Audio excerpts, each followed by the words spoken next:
Jadi malam ini gue lagi di endorse COVID ya. Syaratnya sih simple. Tinggal napas terengal-engal, terus mual-mual, terus batuk-batuk, sama sakit kepala banget. Oh, sama harus siap dituduh bagian dari konspirasi dan harus siap disumpah. Ya karena angkanya bagus, ya gue ambil aja lah. Karena kayaknya lagi bakar duit. Soalnya hari ini aja yang di endorse ada 10.000 lebih lah.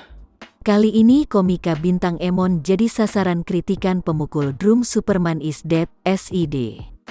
Sebelumnya, komika asal Jakarta ini mengumumkan jika dirinya terpapar COVID-19. Namun, hal beda diperlihatkan bintang layaknya diiklankan oleh sebuah produk. Bintang Emon mengungkapkan bahwa dirinya telah positif COVID-19 melalui sebuah unggahan video yang dibagikannya melalui laman Instagram pribadinya. Namun, unggahannya itu sontak menarik perhatian jering SID. Video bintang Emon itu kemudian diunggah ulang di akun Instagram pribadi jering. Jering SID kemudian mengajak masyarakat Bali untuk memboikot artis lainnya yang sepaham dengan bintang Emon.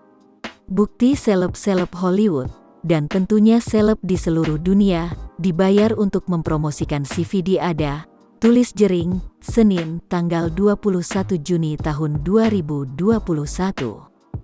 Jadi iya, sebenarnya ini sarkas bung.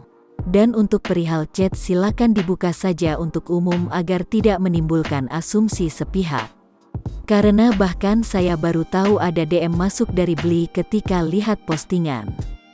Sukses selalu Bli, tutup bintang.